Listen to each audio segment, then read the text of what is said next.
Hello दोस्तों, कैसे हैं आप लोग। स्वागत है आपका हमारे एजुकेशनल चैनल में। तो दोस्तों, आज हम पढ़ेंगे कि आमंड के अनुसार राजनीतिक प्रणाली का कार्य क्या है। आखिर आमंड का पॉलिटिकल सिस्टम के बारे में क्या सोचना है। तो दोस्तों, वीडियो को बिना स्किप करे देखना, नहीं तो आप कई सारी ज़रूरी चीज़ें मिस कर जाओगे। तो चलिए शुरू करते हैं आज की वीडियो।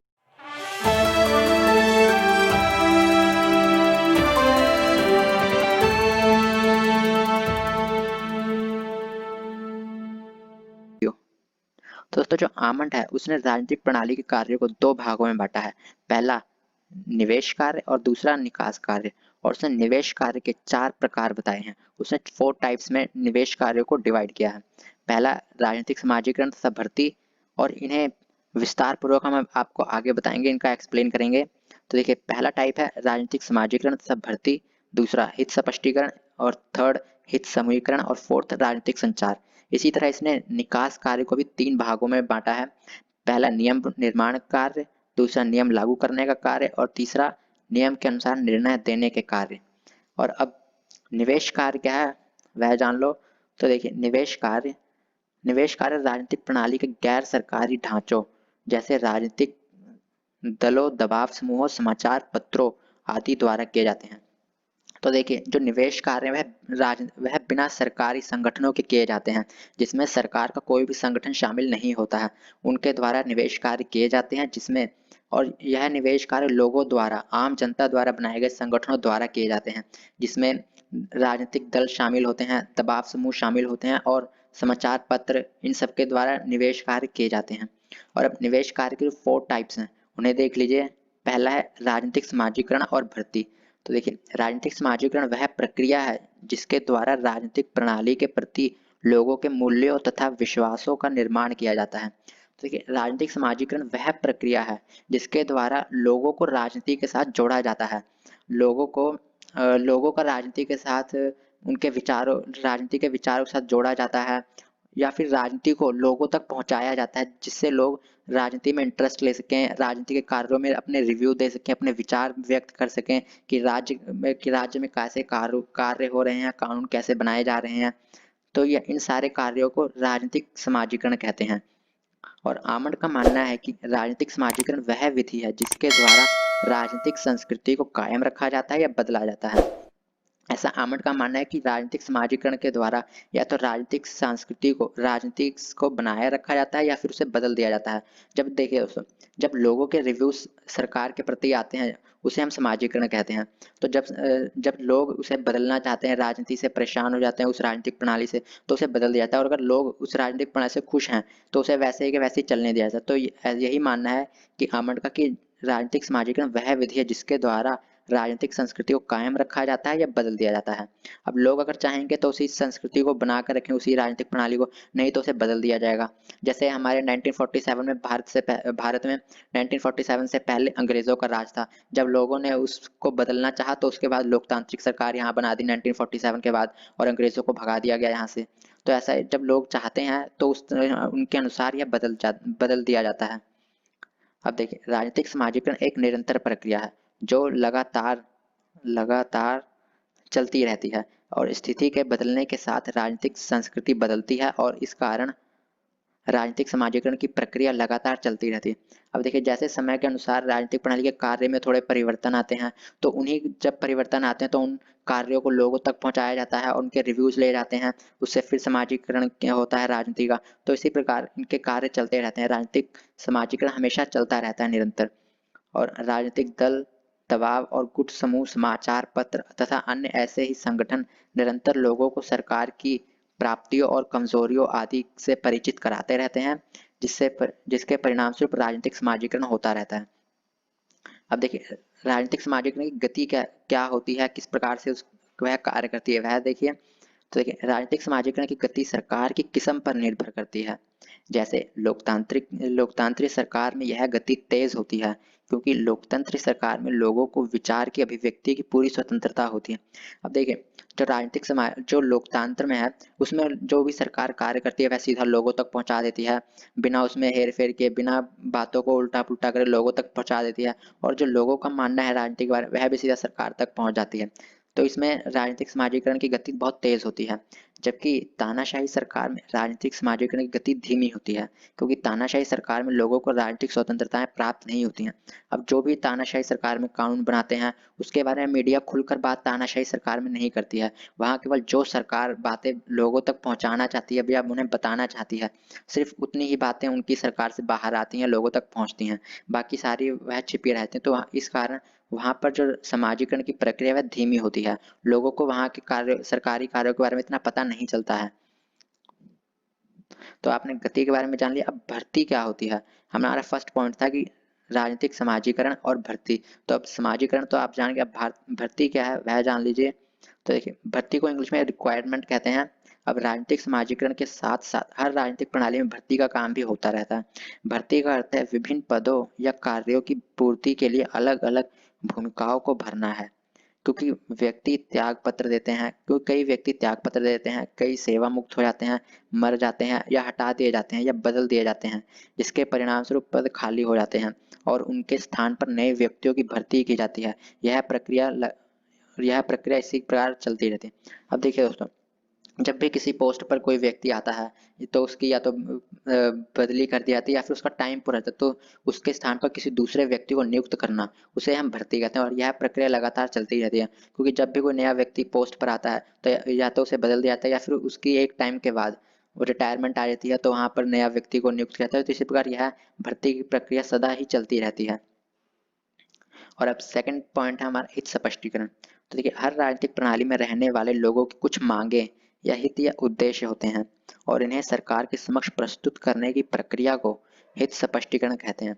अब देखिए, जब लोगों की एक राज्य के अंदर कुछ मांगे होती हैं और जब वह उन मांगों को सरकार के सामने रखते हैं या उन तक अपनी बातों को पहुंचाते हैं और उन्हें हित स्पष्टीकरण कहते हैं।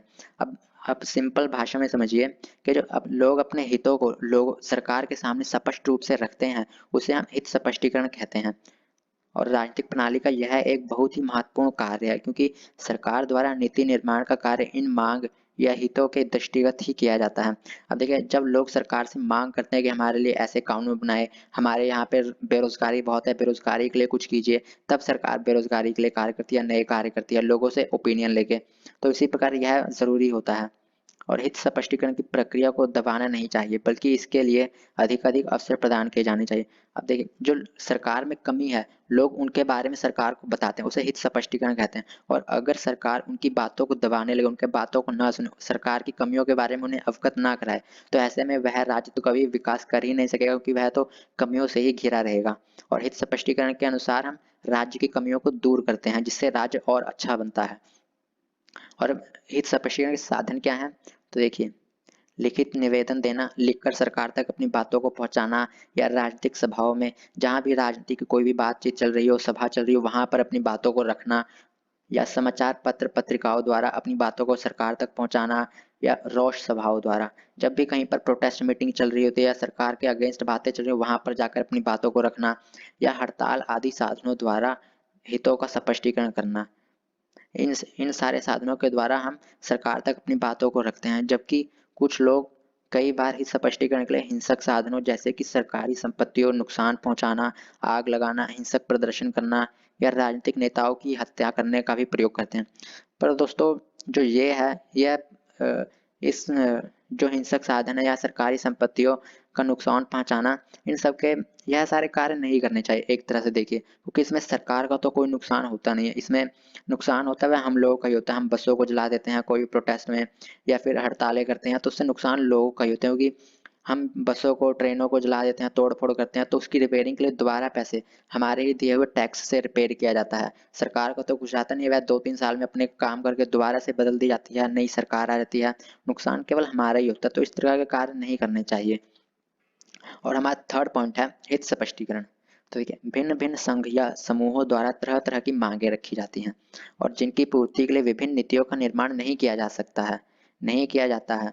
और अंत भिन्न भिन्न संगठनों द्वारा रखी गई मांगों को इकट्ठा करना तथा उनकी पूर्ति के लिए साझी नीति तैयार करने की प्रक्रिया को हित समूहीकरण कहते हैं। अब देखिए, जब अनेक संगठन है वो अपनी मांगों को रखते हैं, पर सबकी मांगों को पूरा करना सरकार के हाथ में नहीं होता, इसलिए वह जितने भी संगठन उनकी सबकी मांगों को इकट्ठा करती है और उन्हीं के मांगों के अनुसार कोई एक नीति बनाती है जिसके अनुसार सबके हित पूरे हो सकें, सबकी इच्छाएं पूरी हो सकें, तो उसे हम हित समूहीकरण कहते हैं। सभी की हितों को इकट्ठा करके एक समूह के रूप में इकट्ठा करके एक नीति बनाना उस पर, उसे हित समूहीकरण कहते हैं। और आमंड के अनुसार मांगों को आम नीतियों में बदलने के कार्य को हित समूहीकरण कहते हैं। अब आमंड के अनुसार लोगों की मांग को नीति में बदलने के कार्य को हित समूहीकरण कहते हैं। अब देखिए, राजनीतिक प्रणाली में हित समूहीकरण का कार्य बहुत महत्वपूर्ण होता है, क्योंकि यदि भिन्न भिन्न हितों का समूहीकरण नहीं किया जाए तो ठीक नीति निर्माण नहीं हो सकता है। राजनीतिक दल हित समूहीकरण के कार्य में बहुत महत्वपूर्ण भूमिका निभाते हैं।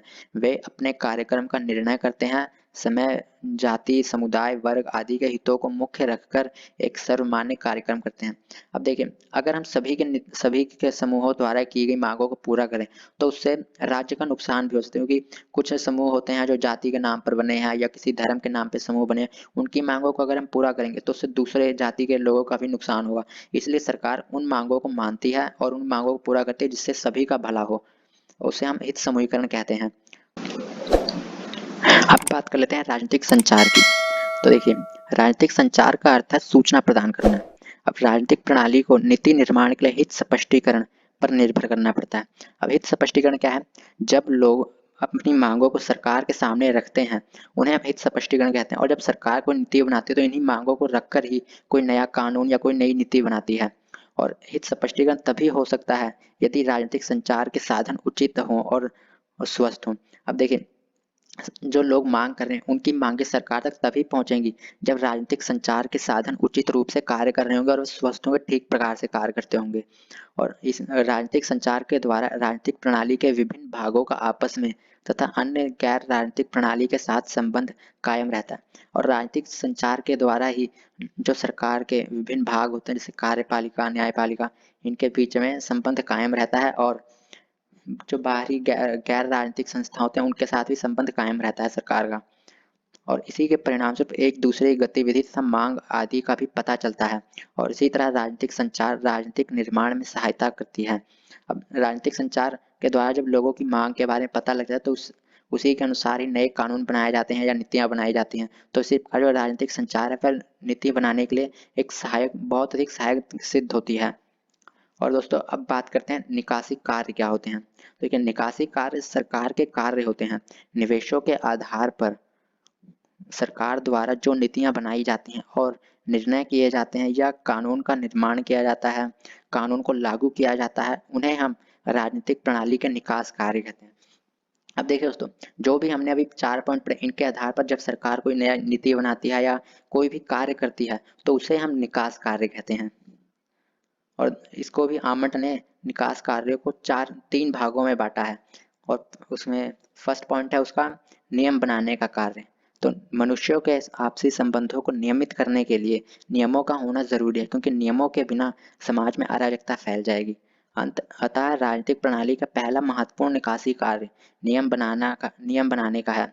यह नियम बनाती है और स्थिति तथा जरूरतों के अनुसार पुराने नियम को बदलती है और जरूरत पड़ने पर पुराने नियमों की समाप्ति भी करती है। अब देखिए, जो सरकार है वह लोगों के स्वभाव को नियंत्रित करती है। आप देखिए, अगर लोगों का अपना मन करे वह किसी को भी मार दे, कोई भी गलत कार्य करे, तो सरकार ऐसे कार्य करने से लोगों को रोकती है, जिसके लिए वह नियमों को बनाती है, कानून को बनाती है, और जो इन नियमों का उल्लंघन करता है उन्हें सजा देती है। और नियम बनाना सरकार का पहला महत्वपूर्ण कार्य है, जिसके द्वारा वह राज्य के अंदर शांति की स्थापना करती है। और सेकंड टाइप है इसका निकास का नियम लागू करने का कार्य। अब देखिए, नियम चाहे कितने भी अच्छे क्यों ना हो, यदि उन्हें ठीक ढंग से लागू नहीं किया जाएगा तो उनकी उपयोगिता भी समाप्त हो जाएगी। अब देखिए, अगर कोई नियम अच्छे से बना लिया है और उसे लागू नहीं किया है, लोगों तक नहीं पहुंच रहा है उस नियम को, किसी को पता ही नहीं चला है, तो लोग उस नियम को पालन कैसे करेंगे? तो सबसे ज्यादा जरूरी काम है, अगर जितना जरूरी अच्छा नियम बनाना है, उतना ही जरूरी उस नियम को अच्छे से लागू करना भी है। इसीलिए राजनीतिक प्रणाली नियमों का निर्माण ही नहीं करती है बल्कि उन्हें ठीक रूप से लागू भी करती है। और परंपरागत दृष्टिकोण के अनुसार नियम लागू करने के कार्य को कार्यकारी कार्य कहा जाता है, जिसे इंग्लिश में एग्जीक्यूटिव फंक्शन भी कहा जाता है। तो नियम लागू करना क्या है यह भी समझ आ गया। अब नियम के अनुसार निर्णय देने का कार्य, यह भी देख लेते हैं।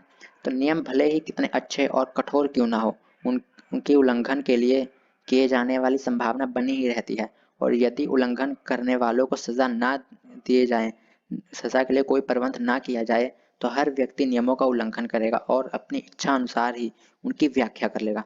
अब देखिए, अगर कोई नियम लागू किया है और उसके पीछे उसकी सजा तय नहीं की है कि ये नियम अगर पालन नहीं किया तो उसके पीछे सजा मिलेगी, तो लोग उस नियमों का सही से पालन नहीं करेंगे और अपनी तरह से उसकी व्याख्या कर लेंगे, कुछ भी समझ लेंगे नियमों को, तो वो नियम सही तरह से नहीं चलेगा। इसलिए सरकार इन नियमों को लागू करने के पीछे एक नियमों को लागू करती है और उनके पीछे सजा तय करती है और एक प्रणाली बनाती है जिसे हम न्यायपालिका कहते हैं, जो इस बात को देखती है कि जो उन नियमों को सही से पालन नहीं कर रहा है उसे सजा दी जानी चाहिए, और यह भी देखती है क्या सही में उस व्यक्ति ने उस नियम को पालन नहीं किया या उल्लंघन किया है। तो यह सारे कार्य न्यायपालिका करती है और यह इस न्यायपालिका को राज्य द्वारा स्थापित किया जाता है ताकि लोगों का विश्वास सरकार के ऊपर, सरकार के नियमों के ऊपर बना रहे। तो दोस्तों, अब आपको नियम के अनुसार निर्णय देने का कार्य क्या है वह भी समझ आ गया होगा। एक बार इसे पढ़ लेते हैं। अब इच्छा अनुसार कर लेगा। अब अतः नियमों को ठीक व्याख्या करने के लिए तथा नियम भंग करने वालों को दंड देने के लिए राजनीतिक प्रणाली द्वारा निर्णय देने का कार्य किया जाता है। दंड देने से पूर्व यह देखना पड़ता है कि सचमुच किसी नियम की उल्लंघन की गई है और ठीक से न्याय प्राप्त करने के लिए निष्पक्ष न्यायपालिका का प्रबंध किया जाता है ताकि लोगों को न्यायपालिका में विश्वास बना रहे और विश्वास हो सके सरकार की नीतियों के ऊपर। तो दोस्तों, यहाँ पर आमंड का राजनीति के प्रति जो दृष्टिकोण है वह पॉइंट हमारा पूरा हो गया है। तब आप हमें कमेंट करके बताइए कि वीडियो कैसी लगी है और हमारी नई वीडियो के लिए सजेशन ज़रूर देना कि किस टॉपिक पे बनाएं, और आपको किस टॉपिक पे प्रॉब्लम आ रही है वह भी हमें ज़रूर बताना। हम वीडियो बनाने की पूरी कोशिश करेंगे। धन्यवाद। मिलते हैं आपको इसी चैनल पर अगली वीडियो में।